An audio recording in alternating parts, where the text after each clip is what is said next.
Hello YouTube. I want to continue my discussion on moon worship in Islam.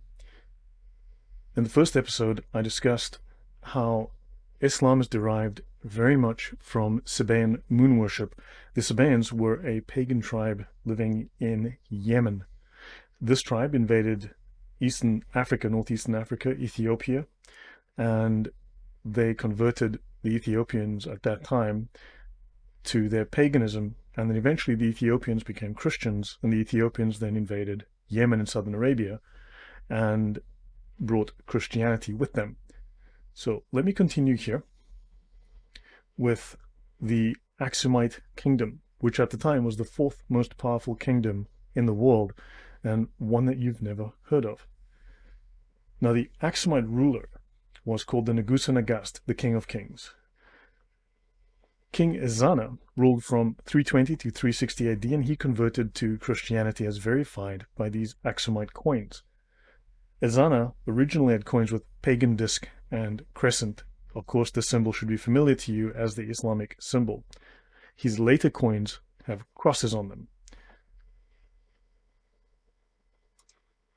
As you can see here, there are numerous examples of the coins with the crescent and disc, and here we have examples of, after his Christian conversion, he now has coins with crosses on them, as you can see here. Right, so his coins now have crosses on them. Ethiopia, very likely the very first Christian state. It became the first sub-Saharan African state to embrace Christianity, and he proclaimed Christianity as the state religion in the early 4th century. Now, what is really interesting, if we go to, let's go to Google Maps. I want to bring your attention to Jubail here on the east of Saudi Arabia, and I also want to bring your attention to this area in Jordan, in the Hara Desert. The very earliest Christian inscriptions in this region are from the 4th century, and in fact here an inscription is found by very early Christians, and they call Jesus Isa, which is the same name that Jesus is given in the Quran. So this is a very, very unusual archaeological find. Go and check my previous upload on the channel a week or two ago, where I discussed the earliest inscription of the name of Jesus. And this is the Hara Desert in Jordan.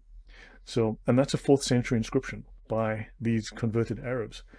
Then we've got Jubail in the 4th century has the following. A 4th century Assyrian church discovered in Saudi Arabia.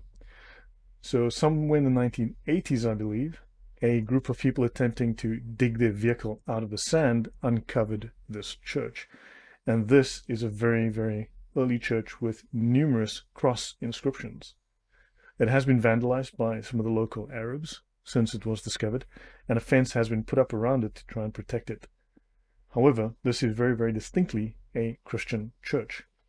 So we do know from this evidence that Christianity was present within the region and established within the region very early on. So roughly about the same time that Christianity was present in Egypt, it was also present in this part of Africa.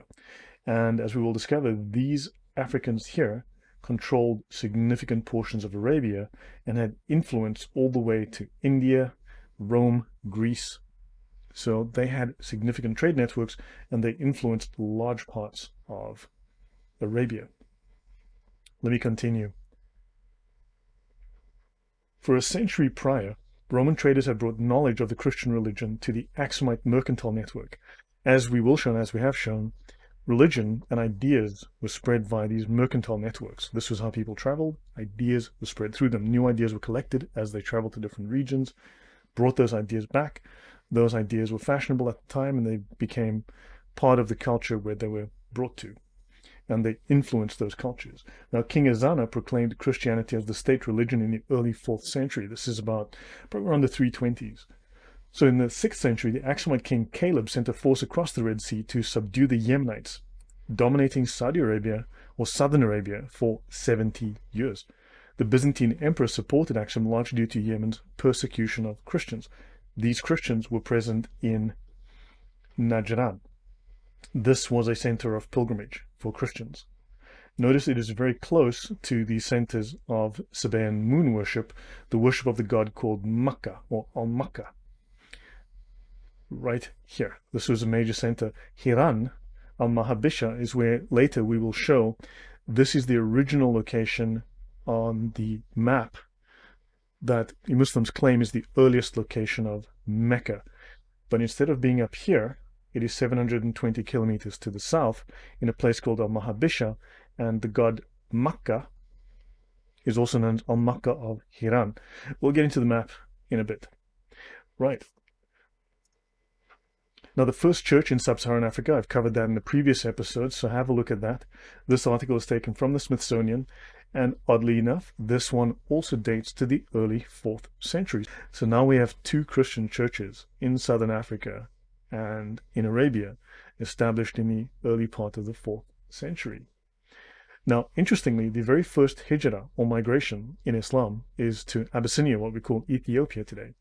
So Muslims found refuge in Christian Axum, this is Ethiopian Eritrea, in 614 AD. When the apostle saw the affliction of his companions, and that though he escaped it because of his standing with Allah and his uncle Abu Talib, he could not protect his apostles. So he said, go to Abyssinia, it is better for you. The king will not tolerate injustice, it is a friendly country. Some very interesting statements there with implications. His companions went to Abyssinia, and this was the first hijra in Islam, and this is from Ibn Ishaq, page 146. Now the hijra is where Muhammad's followers, the Sahaba, fled the persecution of the ruling Quraysh tribe. And the Axumite king who received them is known in Islamic sources as the Negus and Agast we mentioned earlier, and Ashama bin Abjar.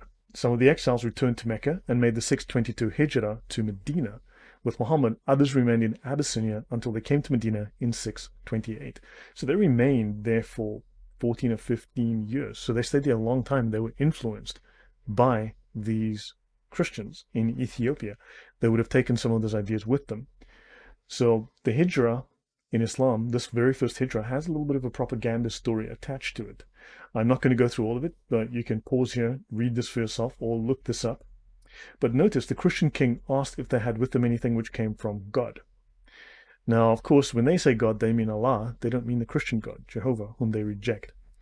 When Jafar confirmed, the king commanded him to read it. Jafar then recited a passage from the Quran, Surah Maryam, literally the chapter of Mary.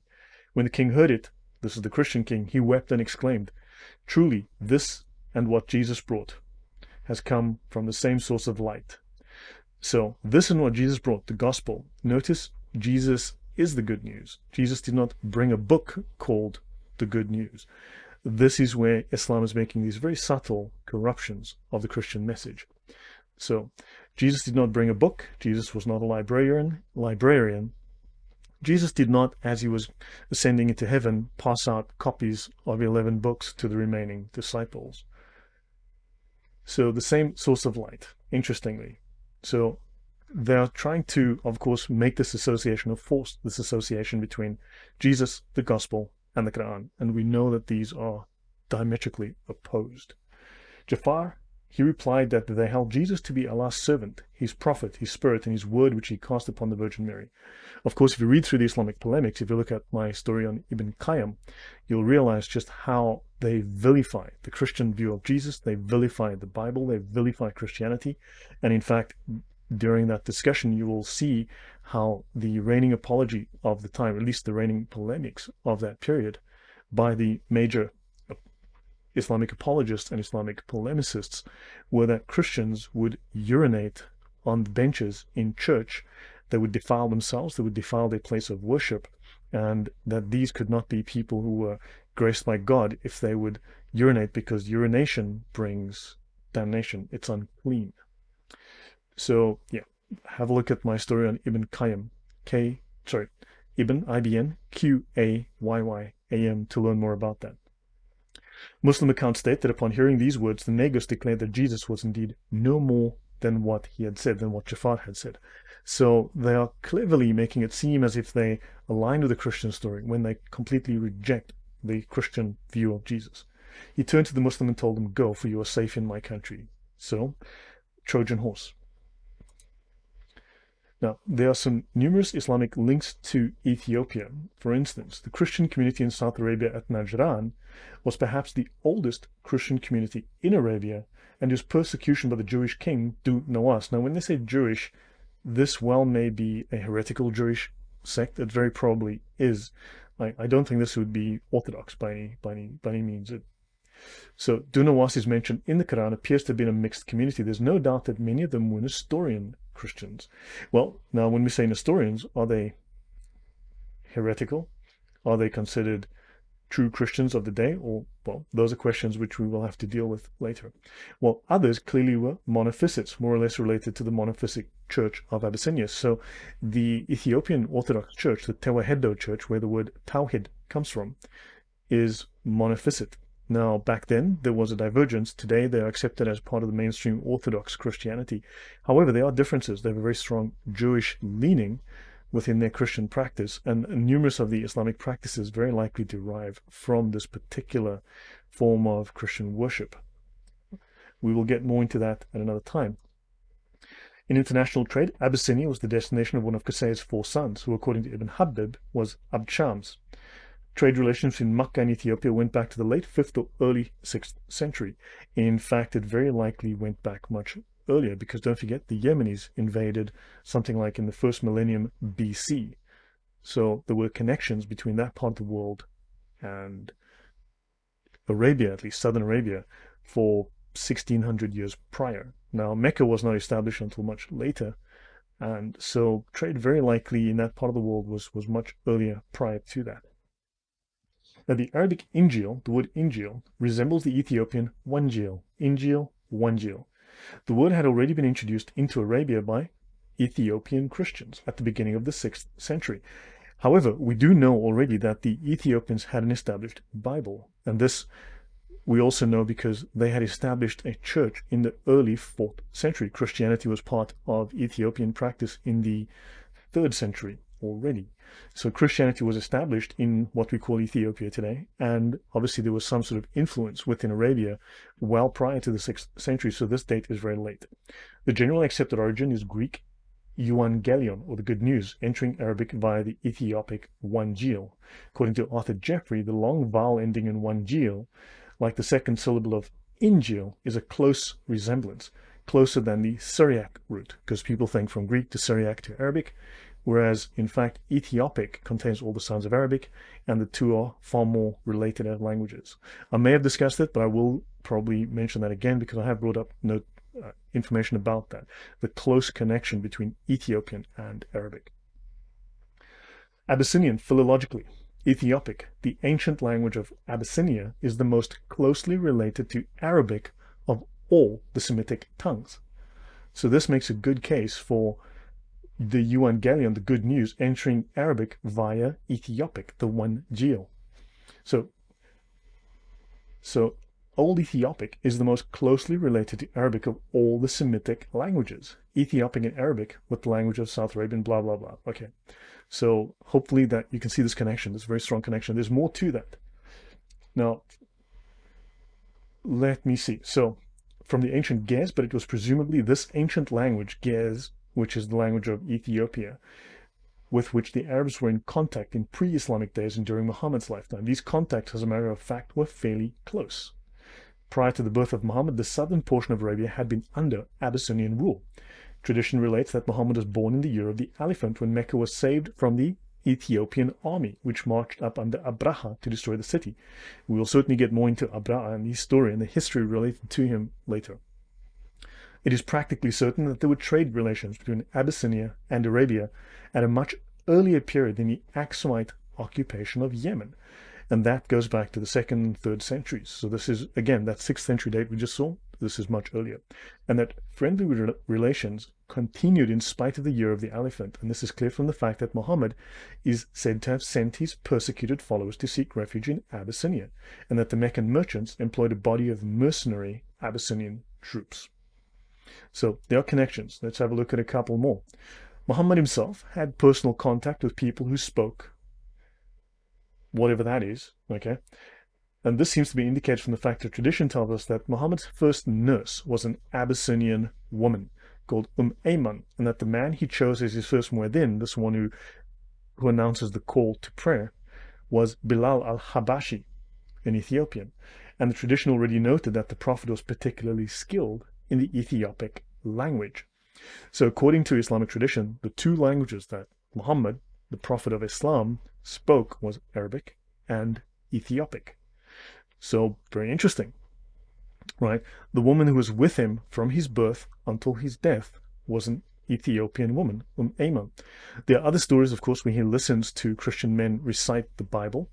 It is known within that region that the Bible was read in the Ge'ez, and it was then paraphrased into the Arabic. So not an exact translation, but paraphrased into Arabic, so it's therefore they could have gotten drips and drabs out.